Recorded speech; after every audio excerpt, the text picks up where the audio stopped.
નમસ્કાર, આપની સાથે હું છું ઝરણા। થોડી જ વારમાં શરૂ થશે મતગણતરી માટે માત્ર 7 મિનિટ બાકી રહી છે। હવે ન્યૂઝ 18 ગુજરાતી પર તમને સચોટ પરિણામ, સૌથી ઝડપી સમાચાર પહોંચાડીશું। નિષ્ણાતો સાથે પરિણામનું વિશ્લેષણ કરીશું। જનતાનો જનાદેશ હવેથી લઈને થોડીક જ વારમાં આપની સમક્ષ હશે। જી હા, સૌથી પહેલા પોસ્ટલ બેલેટની શરૂઆત થશે અને ત્યારબાદ ઈવીએમથી થશે મતગણતરી। ત્યારે હવે રાહ જોવાઈ રહી છે કે આખરે जनताए शू पसंद कर्यु छे।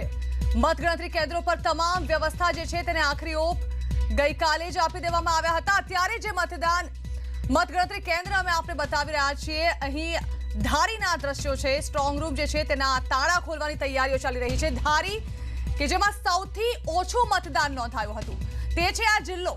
त्यारे हवे અહીંથી શું પરિણામ બહાર આવે છે તે પણ જોવાનું રહેશે।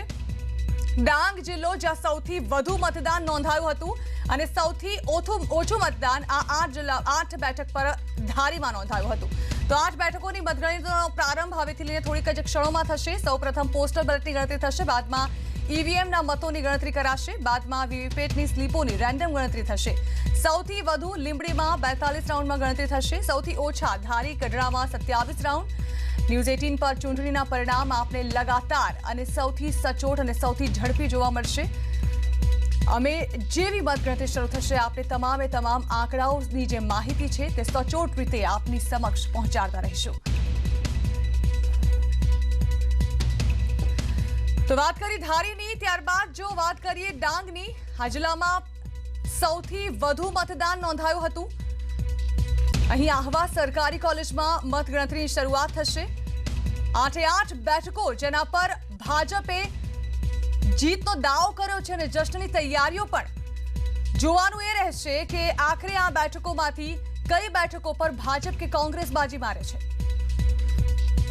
ડાંગ 173 વિધાનસભા પેટા બેઠકની આજે મતગણતરી થવા જઈ રહી છે। તો આપણી સાથે ડાંગ જિલ્લાના ભાજપના નવનિયુક્ત પ્રમુખ શ્રી દશરથભાઈ પવાર પણ જોયા છે। દશરથભાઈ, જે મતગણતરી છે ભાજપ વિજય થશે કે શું કહેશો? ચોક્કસ આજે અમે ગણતરીના કલાકોમાં બહાર આવશું અને 15 થી 20 હજારની લીડ સાથે બહાર આવશું। અમારા ઉમેદવારનું નામ પણ વિજયભાઈ છે, એમના નામ પ્રમાણે અમે સાર્થક થઈને બહાર આવશું। કયા કામો કરશો વિજયભાઈ? જે ડાંગને સ્પર્શતા છે, મુખ્ય જલ, જંગલ, જમીન, રસ્તાઓના લાઇટ, આરોગ્ય, સિંચાઈ, પાણીની સુવિધા, એ બધા જ કામોમાં અમે ધ્યાન આપશું। સ્વરોજગારી માટે શું? સ્વરોજગારી માટે એવું નથી કે અહીંયા બેરોજગારી છે। એક રીતના જોવા જઈએ તો જે સુગર ફેક્ટરીઓમાં જનારી સંખ્યા હતી એ 60% હતી, આજે 40% પર છે। એનો અર્થ રોજગારી પણ મળે છે।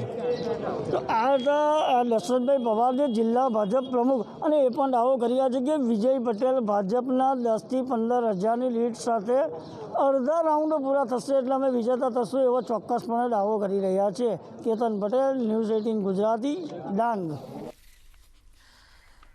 તો વિજય પટેલે જીતનો વિશ્વાસ વ્યક્ત કર્યો છે। ભાજપને પણ વિશ્વાસ છે કે અહીં તેઓની જીત થનારી છે। જો કે સવાલ અહીં એ પણ થયો છે કે આખરે જનતાએ શું નક્કી કર્યું છે અને તે આજે ખબર પડી જશે, જેની રાહ જોવાઈ રહી હતી। એક તરફ કોવિડ-19 આ મહામારી અને તે સમયે યોજાયેલી આ પેટા ચૂંટણી સૌ કોઈ માટે એક પડકાર હતું અને તે સમયે કતારોમાં ઉભા રહીને લોકોએ મત આપ્યા છે। લાઈવ દ્રશ્યો અમે આપણે બતાવી રહ્યા છીએ। મતગણતરી કેન્દ્રની બહારના દ્રશ્યો, ધારીના સ્ટ્રોંગ રૂમની બહારની આ તસવીરો છે જ્યાં તૈયારીઓ કરવામાં આવી રહી છે અને હવેથી લઈને થોડીક જ ક્ષણોની અંદર અહીં મતગણતરીની શરૂઆત થશે। ધારી કે જ્યાં 42.18% મતદાન નોંધાયું હતું અને આ ધારી જ્યાં એવી આશા રખાઈ રહી હતી કે સૌરાષ્ટ્રમાં પડતો આ જિલ્લો કે જ્યાં સૌરાષ્ટ્રવાસીઓ જે છે તે મોટી સંખ્યામાં મતદાન કરી શકે છે, પરંતુ પરેશ ધાનાણીના આટલા ટ્વીટ છતાં પણ, આટલા આક્ષેપ છતાં પણ જાણે કે લોકોએ કોઈ રસ ન દાખવ્યો।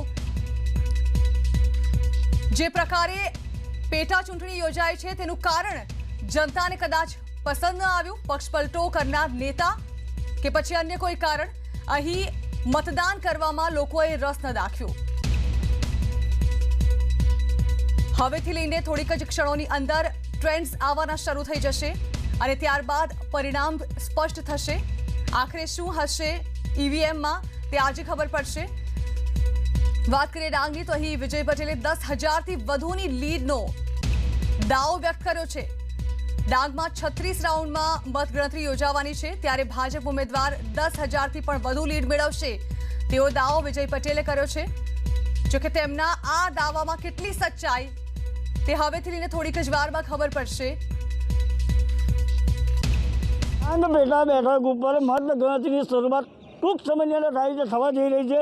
તો ભાજપના ઉમેદવાર વિજય પટેલ આપણી સાથે જોડાયા છે। જી વિજયભાઈ, શું કહેશો? આ વખતે ડાંગમાં ખૂબ સારું મતદાન થયું છે ને આ વખતે 100% ભારતીય જનતા પાર્ટી વિજય થશે। કમળનું ફૂલ ગાંધીનગર ફાઇનલ જવાનું છે। કેટલી લીટની જીતોની આશા રાખો છો? અમે 10,000 ઉપરથી લીડથી જીતશું, પાક્કું જ। જીત્યા બાદ કયા કામો કરશો? જીત્યા બાદ અમે આ ડાંગની અંદર જે નાના મોટા જે કામો હજુ પણ કરવા જેવા હશે એને પ્રાયોરિટી આપશું અને ડેરી ડેવલપમેન્ટમાં અમે વધારે ભાર મૂકશું। સ્વરોજગારી બાબતે અને કનેક્ટિવિટી બાબતે? કનેક્ટિવિટી બાબતે અમારે 27 ટાવરો ઊભા થયા, એમાંથી 17 જેટલા ચાલુ થયા છે, 10 બાકી છે, એ પહેલે શરૂઆત કરશું, બાકીને પછી આપણે આગળ વધશું। તો હા, તો વિજય પટેલ કહી રહ્યા છે કે 10,000 મતથી જીતવાનો દાવો કરી રહ્યા છે। હવે જોવાનું રહ્યું કે પરિણામ જાહેર થશે ત્યારે કોણ વિજેતા થાય છે અને કોણ હારશે। કેતન પટેલ, ન્યૂઝ 18 ગુજરાતી, ડાંગ। તો વિજય પટેલ દ્વારા 10,000થી પણ વધુ લીડથી જીતવાનો વિશ્વાસ વ્યક્ત કરવામાં આવ્યો છે। જો કે આ વખતે ખરી કસોટી ના માત્ર આ ઉમેદવારોની હશે, પરંતુ સાથે સાથે ભાજપ અને કોંગ્રેસના નવનિયુક્ત અધ્યક્ષની પણ હશે। સ્ટ્રોંગ રૂમની તસવીરો અમે આપને બતાવી રહ્યા છીએ। હવેથી થોડી ક્ષણો બાદ અહીંનો માહોલ કંઈક અલગ હશે। અત્યારે જે તસવીરો અમે આપને બતાવી રહ્યા છીએ તે છે કરજણની। ગઈકાલથી આખરી ઓપ આપી દેવામાં આવ્યો હતો, તૈયારીઓને સુરક્ષા વ્યવસ્થા સઘન કરી દેવામાં આવી હતી। 8:03 થઈ ચૂકી છે। રાહ જોવાઈ રહી છે કે ક્યારે મતગણતરીની શરૂઆત થાય અને ક્યારે પરિણામો સામે આવે।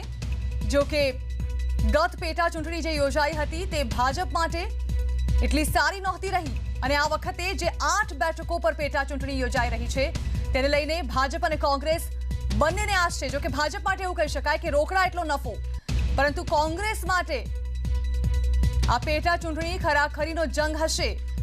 આ સ્ટ્રોંગ રૂમ જે 8 ઉમેદવારોનું ભાવિ નક્કી કરવા જઈ રહ્યા છે।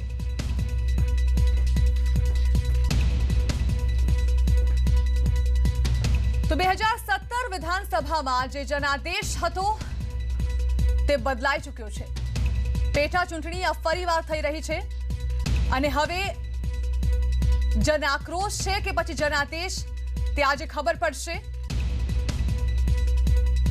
પેટા ચૂંટણી જે યોજાઈ રહી છે અને તે નેતાઓના પક્ષ પલટાને લઈને યોજાઈ રહી છે, ત્યારે જનતા તેને સ્વીકારે છે કે કેમ તે પણ આજે ખબર પડશે। ભાજપ અને કોંગ્રેસ બંને તરફથી ભલે પોતપોતાની રીતે જીતનો દાવો કરવામાં આવ્યો હોય, પરંતુ સરવાળે નુકસાન કોંગ્રેસને છે। કોંગ્રેસના એ નેતાઓ કે જેણે કોંગ્રેસ સાથે રાજ્યસભાની ચૂંટણી પહેલા છેડો ફાડ્યો અને ત્યારબાદ આ પેટા ચૂંટણી યોજાઈ। આ સ્ટ્રોંગ રૂમ જે 8 ઉમેદવારોના ભાવિનો આજે ફેસલો કરશે। સાથે સાથે નવનિયુક્ત ભાજપના પ્રદેશ અધ્યક્ષ તેવા CR પાટીલ અને કોંગ્રેસના કાર્યકારી અધ્યક્ષ તરીકે હાર્દિક પટેલની નિમણૂક કરવામાં આવી। ત્યારબાદ આ પહેલી એવી ચૂંટણી છે જે બંનેનું રાજકીય ભવિષ્ય અને આવનારા સમયમાં તેમનું નેતૃત્વ જે છે તે નક્કી કરશે। મતદાનની ટકાવારીની વાત કરીએ અબડાસાની, તો વર્ષ 2017માં 67.14% નોંધાયું હતું, જે પેટા ચૂંટણીમાં ઘટ્યું છે, એટલે 61.82% નોંધાયું છે। વાત કરીએ લીંબડીની કે જ્યાં રાજકીય ઘણી ઉથલપાથલ જોવા મળી। 2017માં 63.71% મતદાન નોંધાયું હતું, જે આ વખતે ઘટીને 58.1% જ રહ્યું। વાત કરીએ મોરબીની તો અહીં પણ ખૂબ જ મોટો ફરક જોવા મળ્યો। વર્ષ 2017માં 71.67% મતદાન નોંધાયું હતું, જે ઘટીને 52.32% પર સીમિત રહ્યું। વાત કરીએ ધારીની, અહીં 2017માં 59.90% મતદાન નોંધાયું હતું, જે ઘટીને માત્ર 45.79% જ નોંધાયું છે આ પેટા ચૂંટણીમાં। ગઢડાની વાત કરવામાં આવીએ, મહેસી અનામતા બેઠક છે જેમાં વર્ષ 2017માં 56.71% મતદાન નોંધાયું હતું, જે હાલમાં 3 નવેમ્બરે જે મતદાન યોજાયું તેની ટકાવારીમાં વધારે છે। આ તરફ વાત કરીએ હવે કરજણની, તો અહીં પણ ખૂબ જ મોટો તફાવત। વર્ષ 2017માં 77.28% મતદાન નોંધાયું હતું, જે ઘટીને 70.1% રહ્યું છે।